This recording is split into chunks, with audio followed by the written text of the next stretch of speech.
Hello boys and girls, and welcome back to Little House Story Corner, and welcome to the Little House on the Prairie reading collection, where we are going to be reading excerpts from the Little House series by Laura Ingalls Wilder.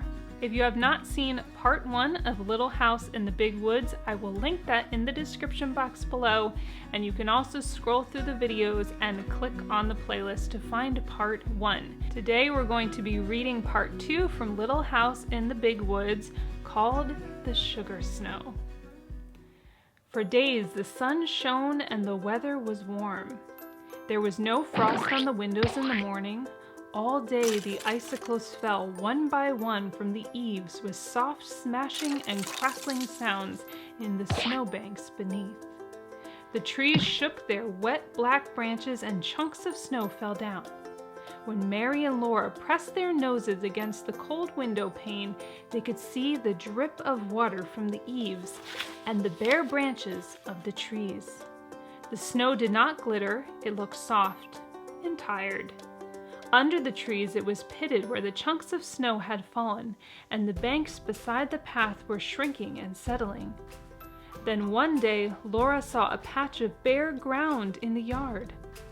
All day it grew bigger, and before night the whole yard was bare mud. Only the icy path was left, and the snowbanks along the path and the fence and beside the woodpile.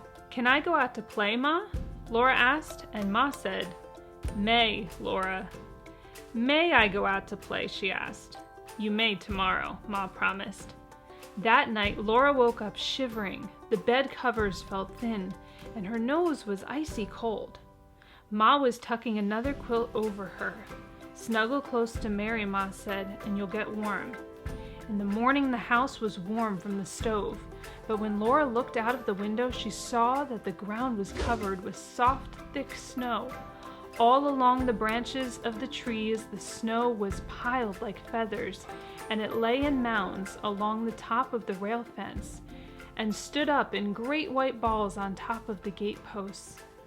Pa came in, shaking the soft snow from his shoulders and stamping it from his boots. "It's a sugar snow," he said.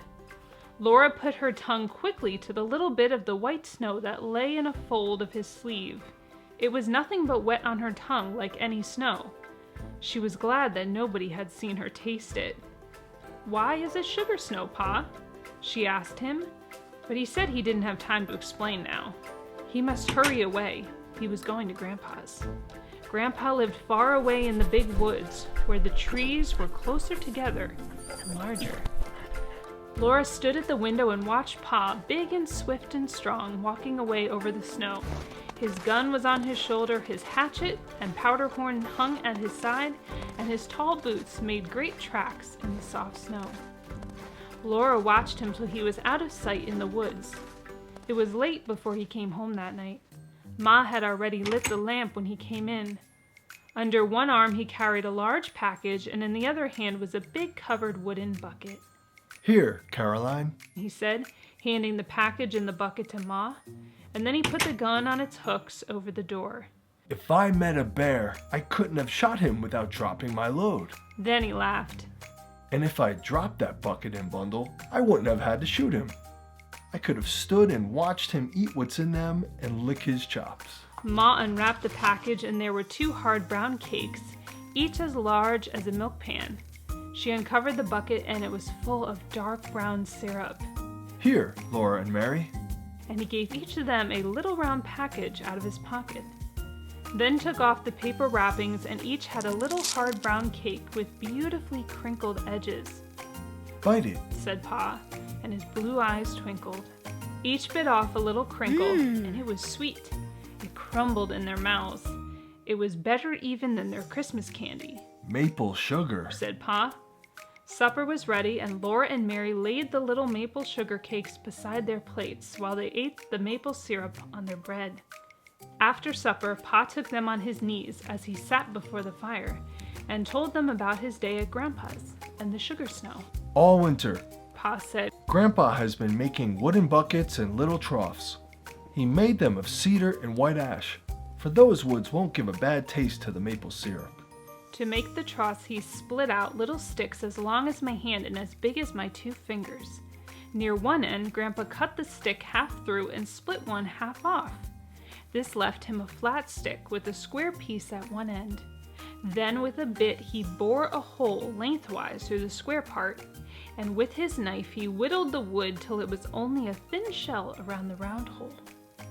The flat part of the stick he hollowed out with his knife till it was a little trough. He made dozens of them, and he made 10 new wooden buckets. He had them all ready when the first warm weather came and the sap began to move in the trees. Then he went into the maple woods, and with the bit he bored a hole in each maple tree. And he hammered the round end of the little trough into the hole, and he set a cedar bucket on the ground under the flat end. The sap, you know, is the blood of a tree. It comes up from the roots when warm weather begins in the spring, and it goes to the very tip of each branch and twig to make the green leaves grow. Well, when the maple sap came to the hole in the tree, it ran out of the tree, down the little trough, and into the bucket. Oh, didn't it hurt the poor tree? Laura asked. No more than it hurts than when you prick your finger and it bleeds, Said Pa. Every day Grandpa put on his boots and his warm coat and his fur cap and goes out into the snowy woods and gathers the sap. With a barrel on a sled, he drives from tree to tree and empties the sap from the buckets into the barrel. Then he hauls it to a big iron kettle that hangs by a chain from a cross timber between 2 trees. He empties the sap into the iron kettle. There is a big bonfire under the kettle, and the sap boils, and Grandpa watches it carefully. The fire must be hot enough to keep the sap boiling, but not hot enough to make it boil over. Every few minutes, the sap must be skimmed. Grandpa skims it with a big, long-handled wooden ladle that he made of basswood. When the sap gets too hot, Grandpa lifts ladlefuls of it high in the air and pours it back slowly. This cools the sap a little and keeps it from boiling too fast. When the sap is boiled down just enough, he fills the buckets with the syrup. After that, he boils the sap until it grains when he cools it in a saucer. The instant the sap is graining, Grandpa jumps to the fire and rakes it all out from beneath the kettle. Then, as fast as he can, he ladles the thick syrup into the milk pans that are standing ready. In the pans, the syrup turns to cakes of hard brown maple syrup. So that's why it's called sugar snow, because Grandpa is making sugar? Laura asked. No, Pa said. It's called sugar snow because a snow this time of year means that men can make more sugar. You see, this little cold spell and the snow will hold back the leafing of the trees, and that makes a longer run of sap. When there's a long run of sap, it means that Grandpa can make enough maple sugar to last all the year for common every day. When he takes his furs to town, he will not need to trade for much store sugar. He will get only a little store sugar to have on the table when company comes. Grandpa must be glad there's a sugar snow, Laura said. Yes, Pa said. he's very glad. He's going to sugar off again next Monday, and he says we all must come. Pa's blue eyes twinkled. He had been saving the best for last, and he said to Ma. Hey Caroline, there'll be a dance. Ma smiled. She looked very happy, and she laid down her mending for a minute. Oh, Charles, she said. Then she went on to her mending, but she kept smiling. She said, I'll wear my delaine. Ma's delaine dress was beautiful. It was a dark green with a little pattern all over it that looked like ripe strawberries. A dressmaker had made it in the East, in a place where Ma came from when she married Pa and moved out west to the big woods in Wisconsin. Ma had been very fashionable before she married Pa, and a dressmaker had made her clothes. The delaine was kept wrapped in paper and laid away. Laura and Mary had never seen Ma wear it, but she had shown it to them once.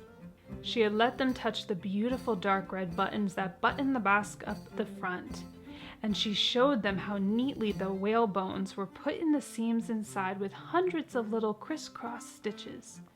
It showed how important a dance was if Ma was going to wear the beautiful delaine dress. Laura and Mary were excited. They bounced up and down on Pa's knee and asked questions about the dance until at last he said, "Now you girls run along to bed. You'll know all about the dance when you see it.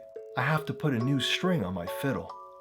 There were sticky fingers and sweet mouths to be washed. Then there were prayers to be said.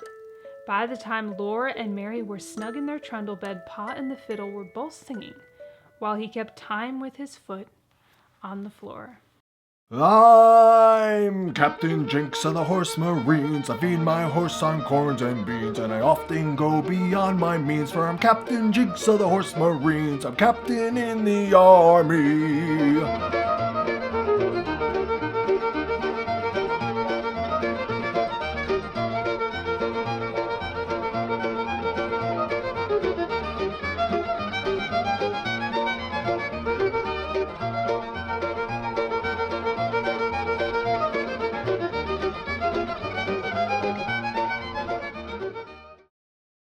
Thank you so much, boys and girls, for coming back to Little House Story Corner. If you are interested in any other stories from the Little House on the Prairie collection, the Bible series, or the adventures of Zion and Obi, go grab an adult in charge to look through our playlist, scan through the videos, and they can also find information at ourlittleHouseOnTheMountain.com. And who knows, maybe they will even subscribe to the channel and like this video. And we wanted to thank our patrons over on the Little House Patreon for making this ad-free and possible. We love you guys so much, and God willing, I will see you on the next one. See you then, friends. Bye!